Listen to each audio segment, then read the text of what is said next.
I don't think you're on YouTube. I don't need this one. Right, okay. It's fine. So this is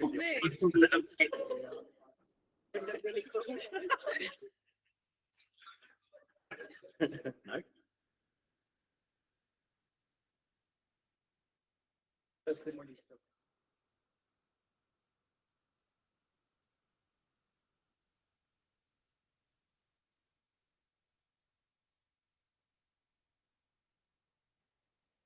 Hello, everybody. Can somebody just give us a thumbs up on the if you're dialing in and you can hear us okay? Hello, everybody. Can somebody just give us a thumbs up on the if you're dialing in and you can hear us okay? Perfect. Thank you. Okay. Thanks everybody for coming along today. It's great to see so many people here in person. We had the last meeting coincided with Easter, so we had a few issues, but I didn't know, as we're at the start of the school summer holidays, how many people would make it in person, but perhaps this is preferable to looking after small children. Okay, so what we're going to get through today is some updates on just some general APMA updates. Then we're going to talk about what we've done since the last meeting 3 months ago and what we've got in the current pipeline and roadmap for the next 3 months. And then we'll have a small AOB. You're not just going to have to listen to me for the entirety of this meeting. There's a couple of other speakers that are going to come up as well. So without further ado, I just wanted to extend a warm welcome to 3 new members that have joined in the last quarter. So Ad Police, Capital One and SitePlug have all joined, which is great. As ever, as always, we always say, please do encourage any companies that you're speaking to who are interested or have kind of expressed any kind of level of interest in the APMA. Please do encourage them to get in contact. Please do share any of the content that's publicly available, that's available to you as members as well, other than the State of the Nation report. But please do share any information, or as I say, please do give them my contact details as well. So one thing that I just kind of threw this slide in fairly last minute, just because one of the things I'm really conscious of, and one of the things I hear a lot from companies is that they want to speak to other member companies, and we've actually Julia's just run a workshop exclusively for publishers, and I think that having sat there as an observer, I think that people generally found that was a really useful exercise, a kind of opportunity in a kind of a Chatham House rules environment to discuss loads of issues and concerns they have, and hopefully come up with some solutions which help them to do their jobs better. We have 50 paying members, and we also have a significant number of advertisers that can join for free. So from Acceleration Partners, they're first in the alphabet if you haven't worked it out, to Zilch, who are last in the alphabet, according to our members. We've got all of those companies. So I'm really open to ideas from companies about how they want to get in front of the 11 agencies, 13 networks and platforms, and 17 publishers and 9 suppliers and third parties that we currently have signed up. So if you have any ideas, even if it's just sort of a casual get together where you just want to come together informally to discuss any issues or concerns with like-minded individuals and companies, then please let me know. So what we've done since the last meeting. So I'm going to go through each of these points, point by point. So first of all, we're going to talk about the new guides for payments and subnetworks. So some of this should be familiar from the last meeting, but in the last meeting, we're at the stage of just about getting ready to launch them. And now we have launched them. So the subnetworks guide. So what is it? It's a guide to 20 affiliate and influencer marketing subnetworks based on 16 key transparency, compliance, tech, and business practice criteria. Why did we do it? Well, according to the State of the Nation report, subnetworks now account for 10% of all spend within the channel. So, it's a significant chunk of revenue that is being funneled through affiliate activity, and that represents 18% year-on-year growth. Now, not all of that growth, if we're being honest, amongst ourselves is necessarily positive.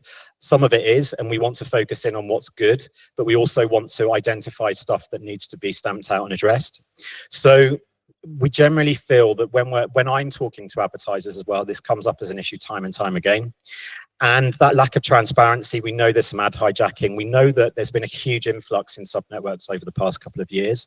And with that, it's contingent on us to start scrutinizing that activity and make sure that we're being as transparent as possible. And hopefully amongst everybody that's dialing in here in person today, that resonates with you. So what does it include? Well, we effectively came up with a set of questions that based around how these businesses do business. So we focused in effectively on 4 pillars, which are transparency and control, publisher management and compliance, the technology and tooling that they offer, and the commercial models and support. And the key insights and recommendations are that some subnetworks have robust vetting, transparent reporting, and compliance tools, but there remain gaps in performance visibility, influencer management, and also how we deal with the removal of unethical activity. So our recommendations are, this shouldn't necessarily come as a major surprise, to thoroughly vet subnetwork processes and reporting capabilities. We also obviously, this was designed predominantly for an advertiser audience, but I think it has general, like most of the things that we do, I think it has general appeal. We want to ensure that brands are demanding transparency and they feel empowered to ask for that transparency at publisher level as well within those subnetworks. We also encourage advertisers to audit regularly, and that can be through a combination of third-party tools as well as network and platform partners that they're using. And the formatting of the subnetworks guide is a series of matrices, I think is the word. And as I say, it's separated and fought into 4 elements. And we will revisit this document over time. There's a caveat to this in that it's self-reporting. So we sent the surveys out and we didn't independently audit them. So we relied on those subnetworks to provide us with reliable and accurate information. If, when you look at the document, you are finding that some of the information runs counter to your experience, then please let us know, and that's something that we will address and that we can contact those subnetworks about and find additional clarity. So it's free to download. The second iteration, we do have a couple of additional subnetworks to add, is coming soon. And then this is the first stage of our subnetworks project. So we have a subnetworks subgroup, project group led by Red Barrington, and we will be revisiting hopefully fairly soon what we do as the next sort of iterations of this project. Okay, the payments guide. I'm not going to talk about this in any detail now because Julia's going to come up and update on the next stages of the payments guide.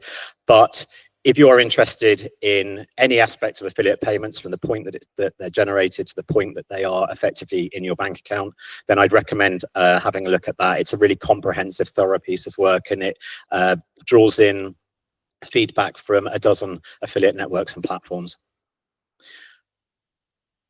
Oh, what's that? Oh, sorry, this shouldn't say subnetworks guide, it should say the payments guide.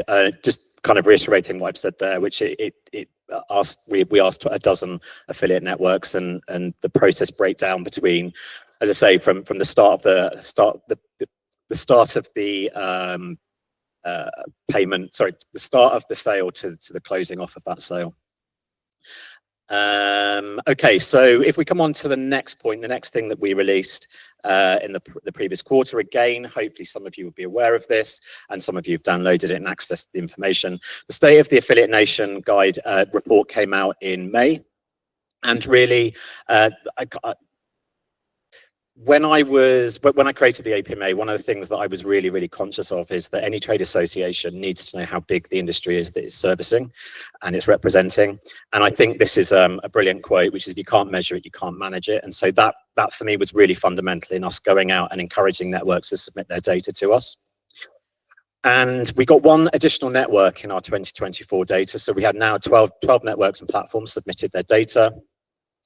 One of those platforms records all of the eBay activity, and eBay were happy for them to be included within the numbers.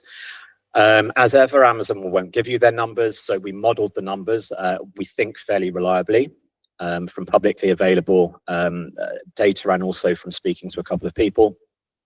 But what it essentially means is the data is by and large submitted data, it's not estimated data. We also focus in on what I kind of call core affiliate marketing, or kind of e-commerce affiliate marketing. So we didn't really go out and seek to capture gaming or gambling or lead gen, anything that isn't captured by those 12 networks or modeled within the Amazon data we didn't collect. We also didn't collect agency fees. So one of the reasons I'm saying kind of things that we didn't do is just to kind of impress upon you that we went for data that is probably conservative, that probably underestimates the scope and the size of the channel. I think it's going to be, because we've got 10 agencies that are signed up to the APMA. I think it's a conversation that we'll have with the agencies about whether they would be happy to supply their fee data to us, obviously anonymously and in aggregated ways, so that we could add that additional revenue amount onto the total amount that we capture. So we now have 2 full year reports. The first one is for 2023 data, but also looks back at 21 and 22. And the State of the Nation report that came out in May is for full year 2024. And some of these stats will be familiar, so I'm not going to dwell on them. The report is available to everybody for free to download if you're a member, and it's a 60-page report and has all the data in it. But the headline stats are that the brands in the UK are spending around £1.7 billion on affiliate marketing, and that's everything. That's fees, commissions, any other payments that effectively flow through those affiliate networks. That represents about a 9% year-on-year growth in advertiser spend, slightly down. We had double-digit growth in 22 to 23, so 23 to 24 growth was 9%, so a little bit lower, just shy of double-digit, but still a pretty impressive growth number when you consider how the UK economy is struggling for any kind of growth at the moment. Other stats which I think are pretty compelling are that 362, we recorded within those 12 networks in an aggregated way, 362 million transactions, which obviously if your basic maths will show you that equates to around about 1 million transactions every day. Return on investment remains one of our kind of core USPs as a channel at £16 for every £1 invested. If you kind of do any research as to what paid media ROI figures come in at, that still remains really, really compelling. And £19 billion in revenue for UK brands. So this chart, what I've effectively done here is I've taken our APMA data from our State of the Nation report, which is the data at the top, in the top line, and then I've put next to it the data that comes from the latest IAB ad spend report, which came out in April. And the IAB ad spend report measures everything to do with digital, and they kind of drill down into all individual channels. And so you can see connected TV, retail media, which obviously we hear a lot about. I think retail media is obviously growing very, very quickly. It potentially could eclipse affiliate marketing in 2025. But for the time being, with the publicly available data that we have, we can still say that we're a larger channel than retail media, which grabs way more headlines than our channel does. I also wanted to look at some of the other data that the IAB make available. So the IAB still collect data directly from some affiliate networks. I think the latest one, they went out and they asked for data from, they go out to all the usual networks, but I think they only got data submitted from about 5 or 6 this year. So because they don't go out and model, or they kind of don't really sort of make a big effort to collect data from additional networks, it means that we're able to show about kind of like £500 million extra spend compared to their data going through the affiliate channel. Now, what the IAB also do is they separate out, they don't name who they are, but it's pretty obvious who some of them are. They identify who the top 5 companies are within digital marketing, and naturally that's going to be Google, it's going to be Meta, and they account for, I think it's roughly about 3/4 of all digital marketing spend in the UK, and they're growing at 15%. So that still remains a challenge for us as an industry about how we compete with these kind of, huge tech companies. But encouragingly, our 9% growth was bang in line with what they track elsewhere. So they track the rest of the market as well as you can see here, the next biggest 5. And we're bang in line with that. So not exceptional growth, but it means that we're still holding our own against other channels. One of the things that I'm slightly nervous about in terms of how we collect 2025 data is we're seeing quite a lot of uncertainty in the market, and I'm sure in speaking to agencies and brands, you're hearing similar things. This was an article from the FT about Q1 activities, said that UK advertisers cut spending for the first time in 4 years off the back of all the stuff that Donald Trump is or isn't doing in the US. It seems as though this is slightly misleading, and this is looking at all advertising spend, both on and offline. Online is still predicted to growth, but I think that we can all recognize that this year is going to be challenging for us. So I did put together a separate presentation, which I've done a couple of times, about how we can use data from that report, from our report, to kind of make a really strong, solid business case for the affiliate channel in 2025 and beyond. I'm not going to go through those slides in any great detail, but I will pull out a couple of points that I made. And one of the data points that we collected, which I have always been quite interested in, is the idea that we always say that we're a last click CPA channel. However, we know that there is a significant chunk of revenue that goes through that isn't last click CPA. And so we asked networks if they would submit the chunk of revenue that is tracked on anything that isn't that. So in other words, things like tenancies, CPC payments. And we didn't get all networks, so it's a partial data set. But the networks that submitted their data, that accounts for about 13.3%. About £1 in £8 is being spent on what I would consider to be non-last click CPA activity. And that, if you were to model, if you were to extrapolate that, that accounts for about £221 million is being spent on non-last click CPA. And I think that as an industry, this presents a really interesting opportunity for us to try and surface what that money is being spent on. And because we know there's probably a lot of really interesting brand building, media campaign stuff that is based around that. And I think that the challenge that we all have is trying to surface those stories and tell a better story around that non-last click CPA. Incidentally, that went up from, I think it was 12.9% in 23 to 13.3 in 25. So we're very much seeing a year-on-year increase. Something else that we recorded as well, now we know that affiliate classification is problematic. However, in the interest of simplicity and needing some element of taxonomy, we asked all of the networks to separate out all of their spend by different affiliate categories. We created our own affiliate categories, so this doesn't necessarily match all networks, the way that all networks report on these. However, we asked the networks to match to our own taxonomy.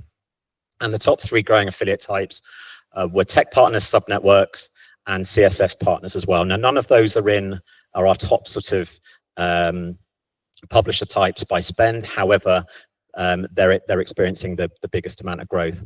We did also see 2 affiliate types that declined. However, voucher code sites were down by 7%. And again, this is spend, and price comparison down by 4%. However, to reiterate my point about the problem of affiliate classification, something else that we wanted to understand was actually the percent of sales that are reliant on a voucher being redeemed. In other words, like if you're a blogger and you're featuring a code and that code was redeemed, this would be incorporated in this figure. You would still be considered to be a blogger, presumably, in any kind of reporting. However, we wanted to understand how much cut through vouchers gets as a mechanic across the industry. And whilst voucher spend was around about 10% of all spend, it's actually 23% of all sales were reliant on a voucher being redeemed. That's down slightly from 25% in 23.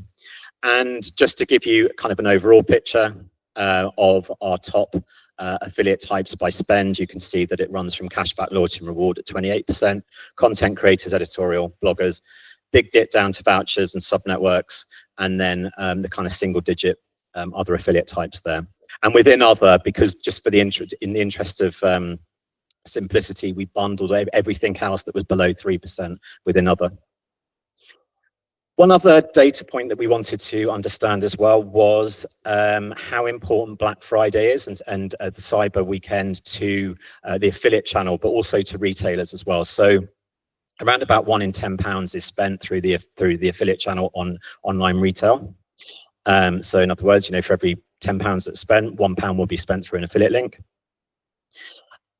We asked the networks to give us the data for the 4-day window. Now we know that Black Friday and is becoming that kind of huge spike is being flattened out slightly because brands are going earlier and earlier with their offers. However, Black Friday still remains the most important trading period for the affiliate channel, for retailers in general. And so we asked networks to give us the 4-day data from Black Friday to Cyber Monday as a bookmark with the weekend included. And what we found is that that 10% goes up to 13%. So again, we took publicly available information about the size of e-commerce in the UK, and we concluded that around about £1 in 8 is spent through Black Friday. Now, obviously, we're in a period at the moment where everyone's starting to plan for Q4. And hopefully what this data helps people with is the understanding that affiliates are really great in this period at driving additional volume for brands. So that's just a few highlights. The full report's about 60 pages long. It's free to members. We are going to charge non-members for it. We have sold a few copies of it. For us, it's a way that we can potentially bring in some additional revenue for the APMA. There is a code which you can access from the member area if you want to download it for free. But yeah, all the information is available on the website.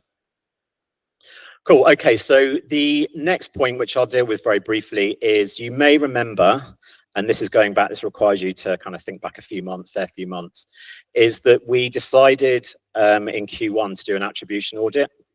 Now, by attribution audit, what I mean is an understanding of different attribution solutions that networks use according to the different types of affiliate activity that are happening. So it was in direct response to everything that was happening with Honey, with this idea that the affiliate channel was somehow complicit in tons of overwriting of affiliate links. And we wanted to explain, which we did in our initial guide, which was self-reporting. We wanted to explain that actually networks have come up with solutions that by and large work and that they are kind of committed to enforcing. But we wanted to go a stage further and explain that it's actually a really, really complicated and quite complex issue. So we wanted to get really into the weeds of it. So what we did is we commissioned an independent audit of networks. We have the first draft. It has been circulated amongst the networks. We have asked for feedback, and also the governance board. We've got some initial feedback, which we're incorporating into the second draft. I keep pushing back the release date for it, but we are pretty close to the release of it, and so we're hoping to get that out next month. It was an independent audit. However, there was a cost associated with it, so we did ask some members if they would help support it financially. So thanks to AON, CJ, RedBrain, and Trade Doubler for their financial support, because without it, they didn't have any influence over the data that's within it, but without their support, we wouldn't have been able to do it. And again, it's the first time that anyone's ever done a piece of work like this anywhere globally. So it's the type of project that I think is really, really important, just in the interests of transparency. Okay, so a few very brief things from me before we go on to what's coming up. So we ran our first advertiser event back in April. We held it at the Everyman Theatre, which if you came along to the research launch last year would look familiar to you. Why do we do an advertiser-only event? So advertisers are obviously a really important part of our ecosystem. We give them membership for free for the time being, at least. And we know that getting in front of advertisers and encouraging them to really get into the weeds of the channel is probably the best way of unlocking additional budget. So we wanted to just have an advertiser-only audience whereby they could come along, they could network with like-minded brands and not feel as though there were kind of suppliers in the room that were potentially going to sell to them. And we had some really great quality content. Fantastic fireside chat at the end between Helen Southgate and Nick Caulfield from Expedia. Incidentally, we have got the transcript of that, which we're just waiting for Nick to sign it off, and then we will post it on the website. It's a really, really interesting appraisal, very, very in-depth appraisal about how Expedia's kind of reconfigured their entire affiliate program. We want to run another advertiser event, and I'll talk about that in a little bit. We also launched Bronze membership. So Bronze membership has always been TBC. On the website for the best part of 2 years, and we finally got around to getting out the door. It's £500 per annum. It is designed for small startup companies, small businesses and startups, companies that potentially would be put off by our higher price points. Again, we would encourage you, if you are interested, if you're dialing in and you're not currently a member, or if you know of a company that has potentially been slightly put off by our price points but fits within that criteria, then again, please reach out to us. You can fill out the form on the website. We also rolled out fully, without any bugs or quirks, the member area rollout. So I'm just going to, where's Elaine? Oh, just going to hand over to Elaine.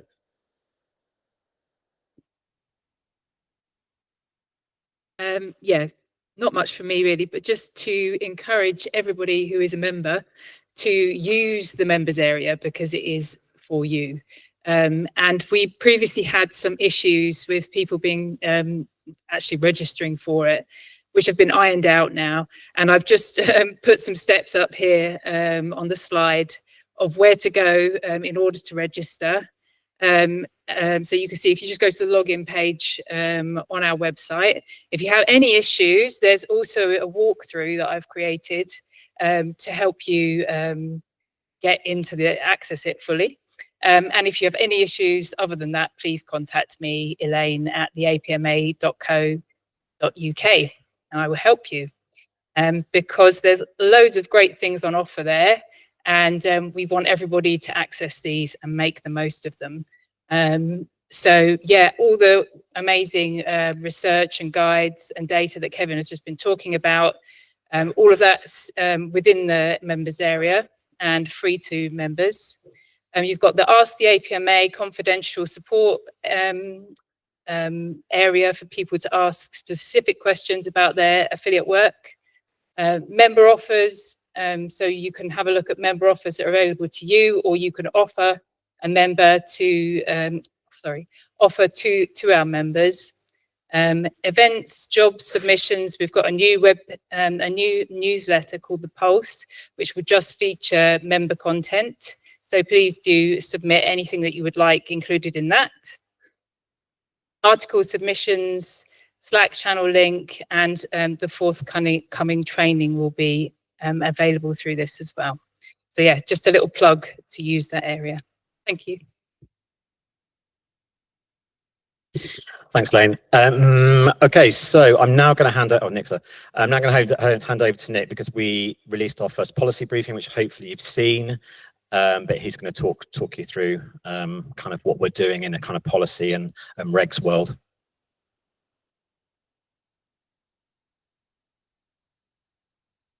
I'm very used to being last, don't worry.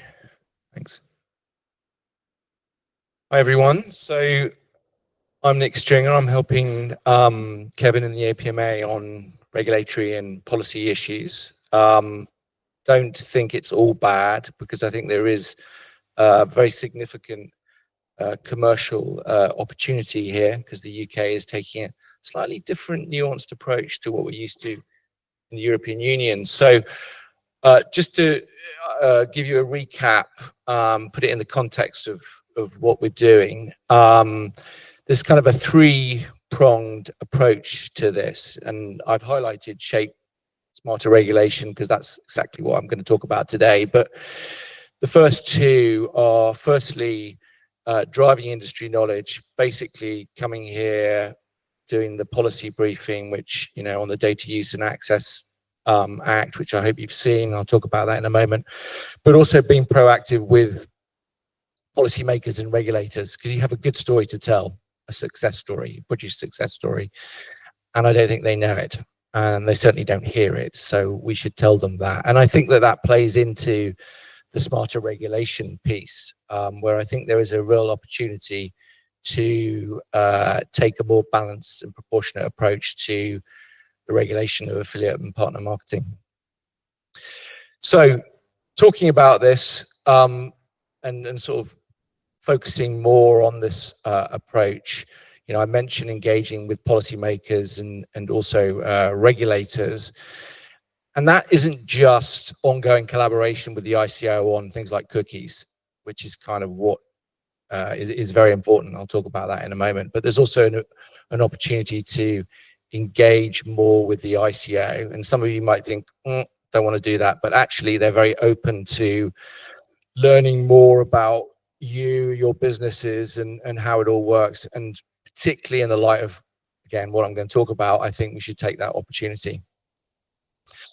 And also the last point is there is already an APMA code of conduct, and I think you can build on that if we get the proportionate approach that we want in consultation with the ICO, which I think can provide greater market clarity about what you're doing, especially to clients, to advertisers. So first of all, who's read the brief? Nobody? Okay, it's on the members area, is that right? Okay, so The UK passed what's called the Data Use and Access Act. So this obviously went through the various stages in Parliament and received royal assent at the end of June. And essentially, this updates, doesn't replace existing data protection law like GDPR and the Privacy and Electronic Communications Regulations, better known as the cookie law. And what's significant about this is if there is a Brexit dividend, then it could be here, because post-Brexit, this is quite a significant but nuanced, as I mentioned earlier, kind of reshaping of data protection or data governance framework. So we can't do massive different things to the European Union because we need to have an agreement over how data is regulated between the two. And if it's too different, then that can cause problems. But they've come up with this approach, and the ITO has launched a couple of consultations, which I'll talk about, which gives us an opportunity. But essentially, this is, you know, and Kevin mentioned Donald Trump and the sort of deregulatory agenda in the US.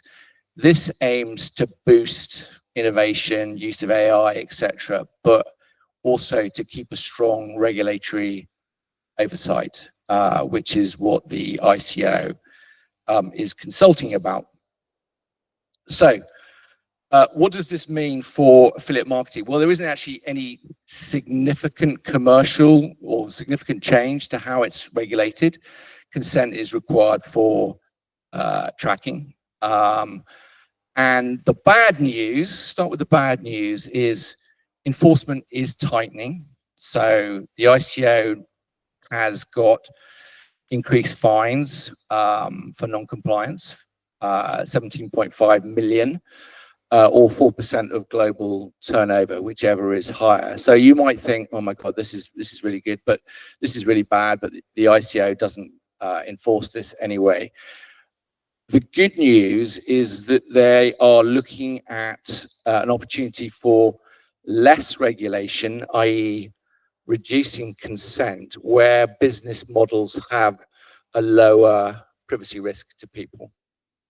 Okay, so in a sense, what they're doing is focusing their attention on issues like programmatic online advertising, where there's a lot of tracking, profiling, cross-domain, where there's a more of a risk for people's privacy, awareness and consent, than recording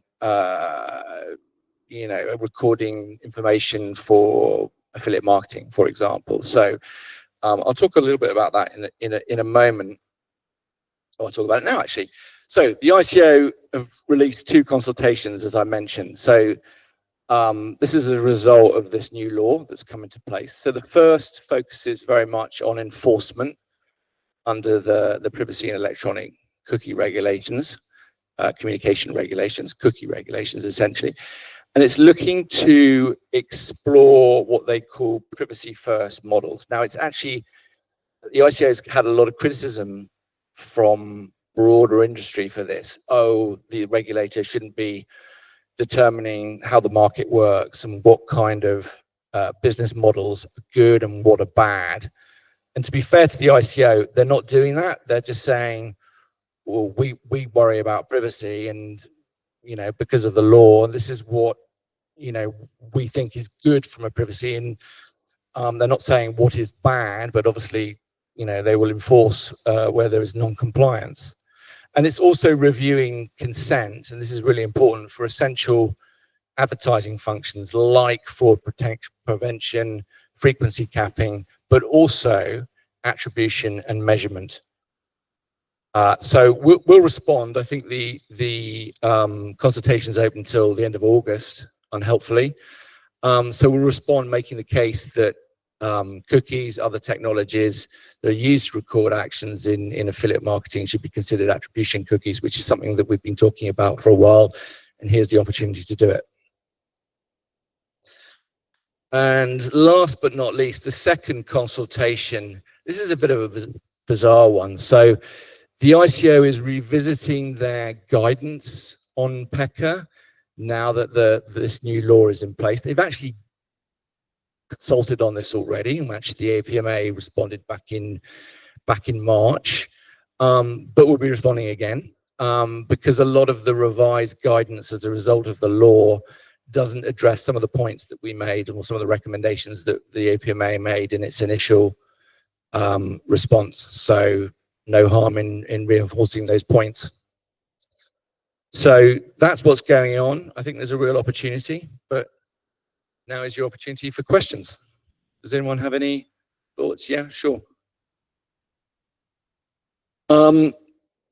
Well, I think the most important thing is that over the next few weeks, I appreciate that people going on holiday, we are going to have to put a case for attribution, cookies, whatever you want to call it, to receive less regulation. And we need to make that case to the ICO. So I think to answer your question, I need your expertise and help in putting that together.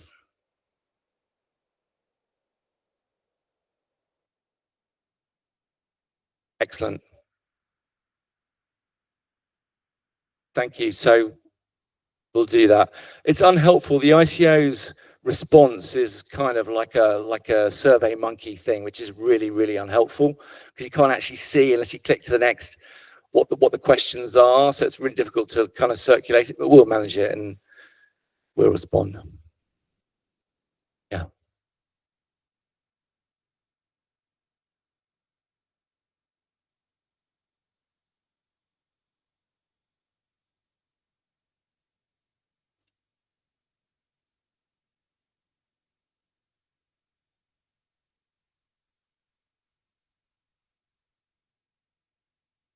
Well, that will be regulated as it is now.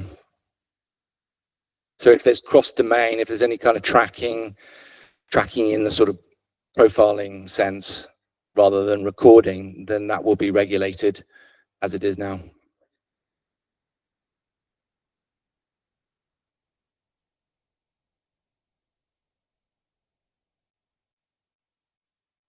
I'm saying that, yes.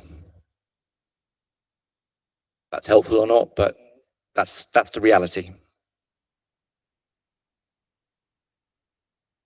Anyone else got any questions?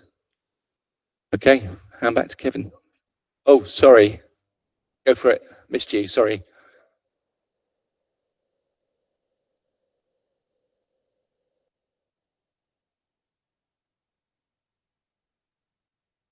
So the question is there any value in individual companies putting in a response as well? And I would say yes, there is, because the more responses, especially in this area, the better, because they're going to get a lot in the programmatic space, you know, from networks, DSPs, SSPs, et cetera, So, and the IAB will put in a response, and it will, because they claim the narrative on all of this. I think I'm not dissing them in any way, but I think there's an opportunity for us to put in a unique narrative, and anyone who can support that as well, that would be good. Yeah, similar messages would be good.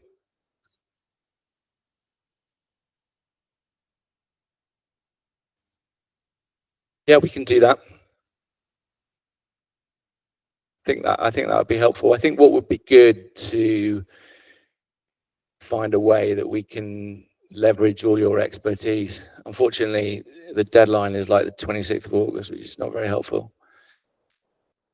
But if we can leverage your expertise, that would be great to make the case. We need to make it hard and make it now. Okay.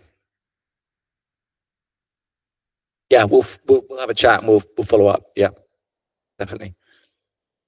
Thank you. Thanks, Nick. Just one other thing as well, to your point, Maya, about how you can help. One thing that is just very useful from my perspective to have as kind of like a library of content is about how the affiliate channel funds your business and actually helps you to thrive as a business, you know. And I think that message carries, that's like a government message that we're also as well, right? If we're ever talking to government, we can say our industry supports X amount of people, all of these startups, all of these kind of innovative businesses, because so many innovative businesses start within the affiliate channel. And if we can say that through the funding of the affiliate channel, you know, this privacy first, data light channel, this business now employs, even if it's, you know, 12 people, 50 people, however many people, all of those stories about, certainly regional stories as well, rather than just things that are necessarily just London centric. I think all that stuff really helps. Consumer story, yeah. Yeah. Yeah, so Nick was just saying the consumer story as well, which obviously is something that we always push about, the value exchange that exists, and why one of the reasons the affiliate channel is so popular is because consumers love affiliate models, be it through cashback, price comparison, making better decisions, information, whatever it might be. You know, millions of consumers use our go through affiliate channel, go through affiliate links every day. So again, if you've got any stuff, research, data, case studies, all of that kind of stuff that helps surface that, it just helps us build a much richer picture of the channel. Cool. Okay, I'm going to move on now. Oh, there's Nick, by the way, if anybody.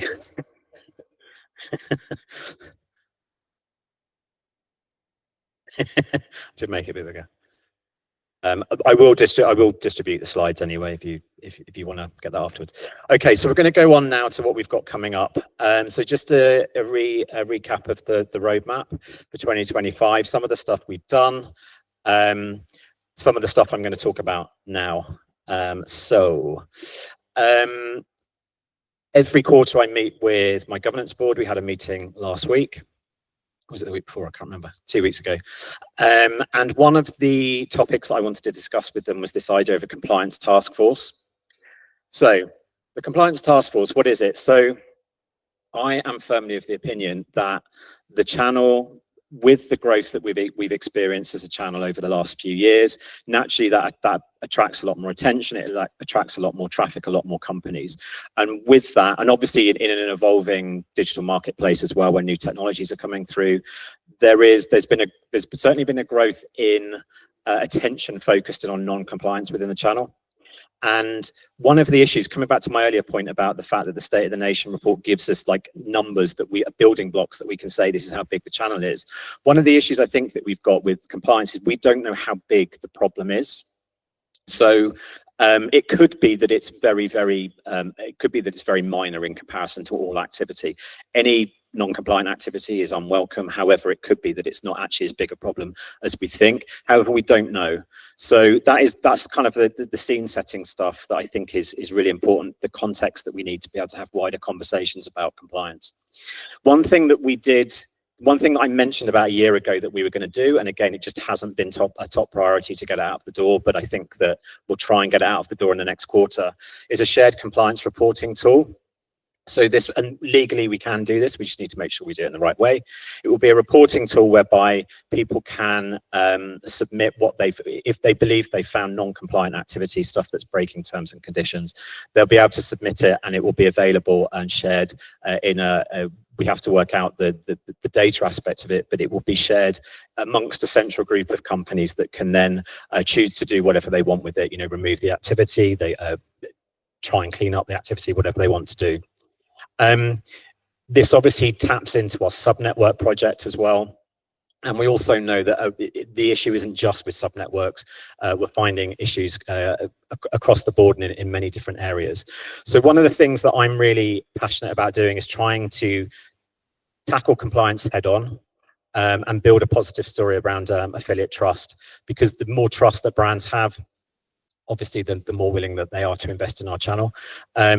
One member of the governance boards sent me over a quote from one of their clients, and this client it's a fairly large retailer, and they basically said, we know we're paying for some good stuff, but we also know we're paying for some bad stuff, but we don't really know what we're paying for. And a kind of quote like that is actually really worrying, because if you've got a brand saying that they're not really certain the value they're getting from the affiliate channel, then that should be a bit of a red flag for us. So this is going to be a separate project group that we're going to build out. Details TBC, it's very much in the early stages, but it's something that we're going to be looking to do over the next few months. Another project that we've just kicked off, we had the workshop for on Monday, is a finance project. So the context, so finance was our big, according to the State of the Nation report, because we captured data on a sector level as well for the first time, finance was our biggest growing sector above all else in 2024. And when I put the initial roadmap for the APMA together in 2023, we put in there a finance project. However, there wasn't really kind of any appetite, or there wasn't really any kind of burning desire to try and do something then and there. However, in light of the fact that finance, it covers so many aspects, whether it's CLOs, whether it's open banking, whether it's neobanks, whether it's, you know, how you run in a finance program, whether it's compliance, whether it's FCA stuff. There's so many aspects to finance that I think generally aren't necessarily that well understood. So we've decided to kind of grab the bull by horns and run a finance project. We had a kickoff meeting on Monday. And what do we want to do? So that was the point of the workshop, which was basically to start, the starting position was, if we do this project and in 6 months' time it's a success, what does it look like? And it could be a single project or it could be a series of projects. Our primary audience, again, is advertisers, but I would like to think that it would have universal appeal.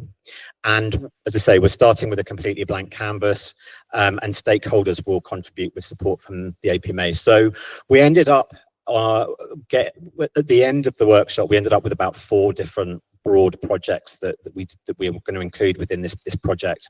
So one of them is a kind of really detailed education piece around the FCA best practice, how companies can become FCA registered, how companies that aren't FCA registered can work within the finance sectors.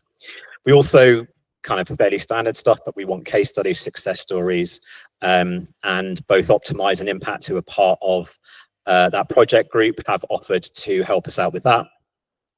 Finance influencers as well, diversification away from more kind of traditional channels, some practical examples about what that looks like and how they operate. And then the final one was about app tracking and tracking in general, including CLOs, a broader piece where we can also bring in the growth of tech partners, because tech partners accounted for a very sizable chunk of the finance sector. And again, I don't think we necessarily know from the data we collected what that necessarily looks like at the moment.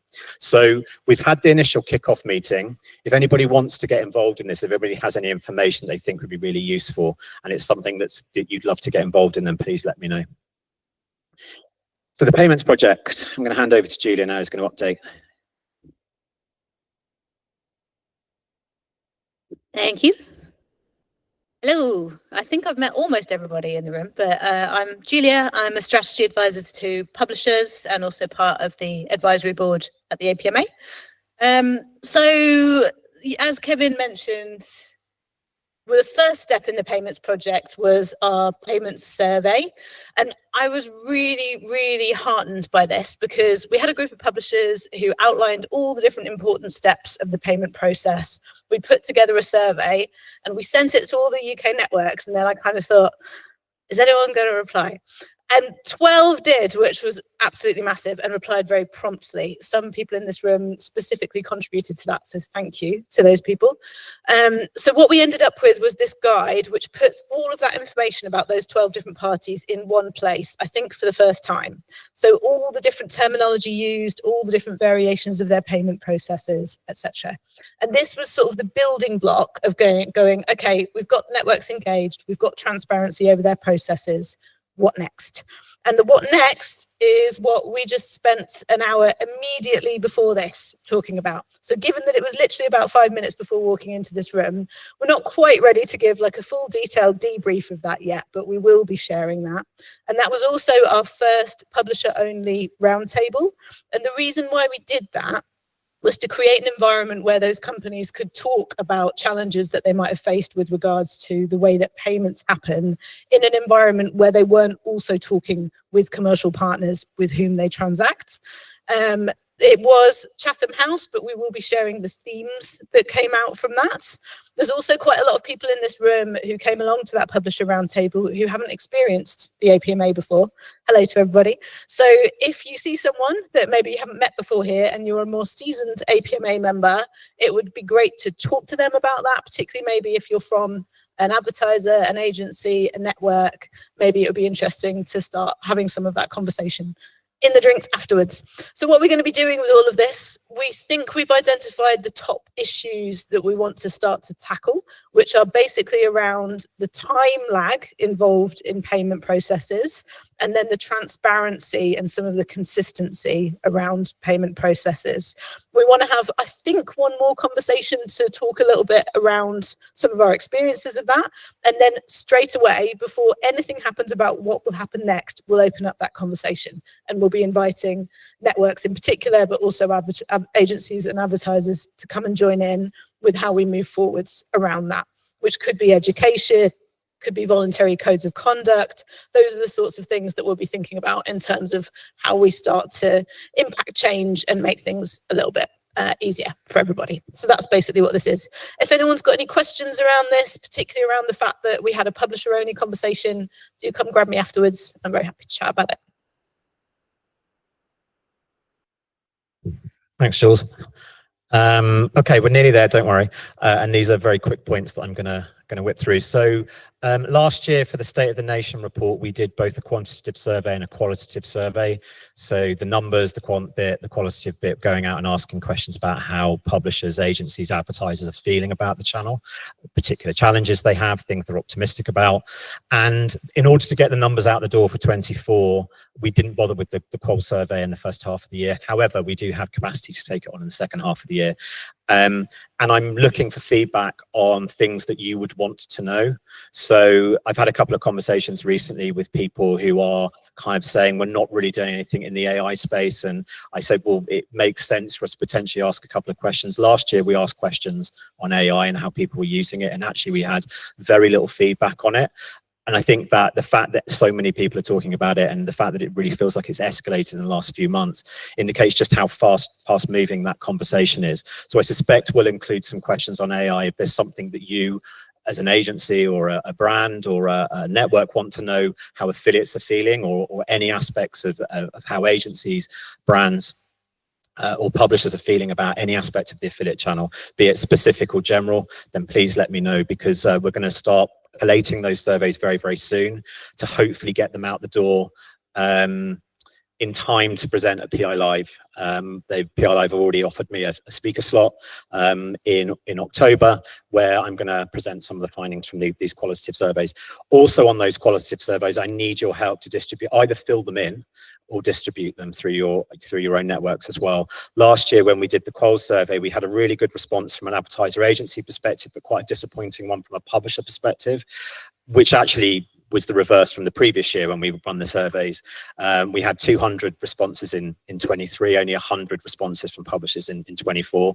I'd love to get back to a stage where, you think the number of sale and click active publishers there are in the UK, it'd be great if we could get a couple of hundred responses to help really kind of cement those findings. So I will obviously distribute those surveys. And again, if you can kind of distribute them through your individual networks, that would be fantastic.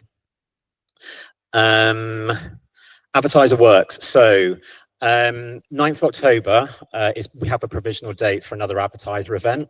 I've had about 10 companies already, 10 member companies already express an interest in this event. We're having a kickoff call next week. So this is the second and final event we're going to do specifically for advertisers this year, and we're going to change the format compared to the event that we ran in April. This one is going to be based around workshops. So the end goal is for advertisers to walk away at the end of that session and feel that they've learned stuff that they can take back and either practically apply to improve their affiliate program, or for them to feel empowered to push back against objections internally. I think that that's very often half the battle within brands. So we're hoping to get, I sent out an initial inquiry form to see the level of interest from brands. We had a good response rate to that. So I'm hoping that if people see that they're really kind of hands-on practical sessions, that the advertisers will want to come along. So nothing's kind of signed, sealed and delivered yet, but we're hoping to, as I say, have that event on 9th of October. Again, if you're interested in getting involved, then please let me know. We are looking for it to be funded by companies that are involved, and we're kind of scoping out the whole opportunity. One thing that we will do is, even if you don't want to get involved, if you are a member, we will have a networking opportunity at the end of the day. So we'll run the workshops. The companies that are funding it will kind of get a chance to network, and then we'll open it up to all members. So make a date in your diary. We've tried to keep the date. It's, as you will know, there are kind of hundreds of affiliate events now. We've tried to find a date that doesn't clash with anyone, and in a week that doesn't clash with anyone. And we're pretty confident that we found that date. It's a lesson for me about making sure you get dates early in your diary. Okay, so Pulse newsletter. So Elaine mentioned this. We are launching a new newsletter, which is just purely featuring member updates. So whether it's a new product release, an event you're running, a case study, a piece of data, whatever it might be, we have a form in the members area which you can fill in. Just provide the information and a link that we can link out to, and we'll include it in that newsletter. It will go out to all of our subscriber base, which is currently around about 1,600 people. Includes around about 350, 400 brands as well. So hopefully you see value in submitting your content to that. This is the first time, I mean, we haven't done it yet. We're hoping to get one out the door very soon. If ongoing we're not getting much coming through, then we'll make a decision on how sustainable that is. So we'll continue to do it as long as you've got stuff to talk about. Final thing from me, I promise. Well, not final, but final thing on this list is a new committee. So I had a call with Dave, who's my treasurer, and Helen, who's the chair, last week. We had a follow-up call off the back of our governance board about creating a couple of subset groups that focused in on helping the APMA on a couple of specific projects. So one of them is the compliance one, which I've already talked about, and the other one's a more operational one which is kind of designed to help me ongoing. And I've called it the R committee, and that stands for acquisition, retention, engagement. I could have called it the EAR committee, but I felt R was better. And really kind of how in our conversation, kind of what came through really is that I kind of rely on other companies to help me, bringing me leads, kind of introducing me to companies that are interested in joining the APMA, but also hopefully encouraging them to get involved, but also trying to make sure that they're as engaged as they can. And it isn't just individuals in this room, it's kind of everybody, all your colleagues and everybody in your teams. So the success of the APMA depends on these three things: obviously attracting new members, keeping the ones we have, and giving every member a reason to stay engaged and involved. So we'll use that committee to share ideas about driving new memberships, kind of building out some of the benefits that Elaine was talking about, and just hopefully engaging with this membership a bit more so that everybody feels they're part of this sort of stronger network and community.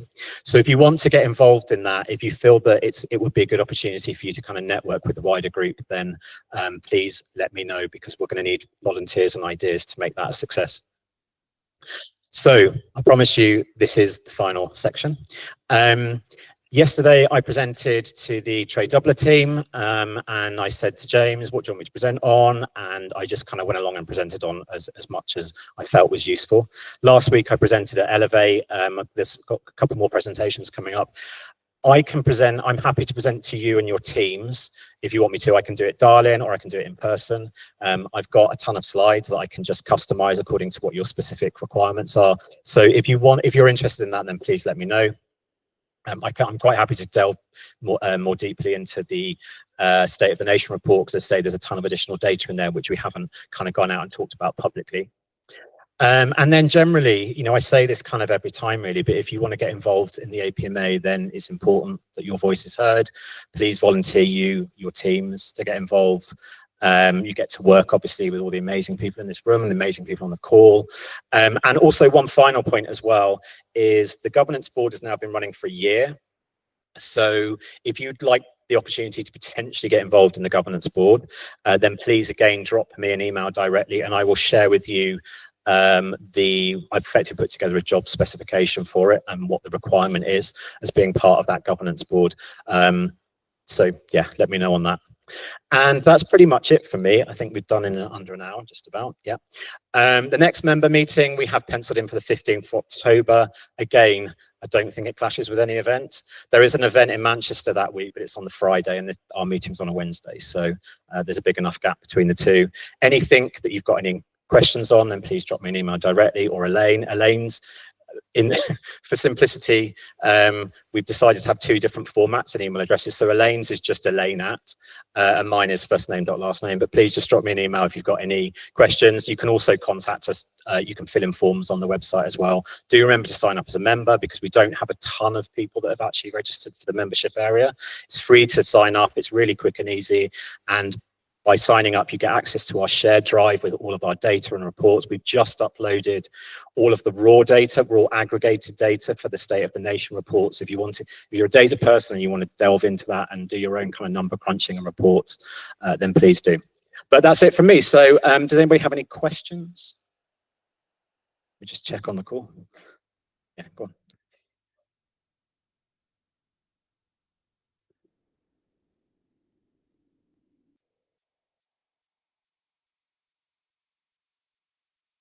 On the sub, what do you mean accept new subnote? In terms of if people want to submit to themselves that aren't included? Yeah, we're happy to include that. I've got two new ones that aren't in the version that we currently have live that we need to include, because they've sent their details over to me. It gives us opportunity as well when we do that to revisit all of the ones that we originally contacted who didn't come back to us. So yeah, so happy to include any additional ones. Any other question? Just checking on the dial-in. Oh, any other questions? No? Well, that's it then. So please feel free to hang around. The AWIN's very kindly offered, oh, I should say thank you to AWIN for hosting today, and up for 3 meetings I've had at AWIN today. So huge thanks to AWIN for hosting us. AWIN's also opening the beer fridges as well, so please do hang around for the next hour or so. Have a drink, have a chat, and then if you still want more drinks, then we are heading to the Moortown Bow, which is about a 2-minute walk around the corner from here. So if you don't know where it is, just grab someone who is familiar with this area, because they will know where it is. But thank you all very much. Thank you.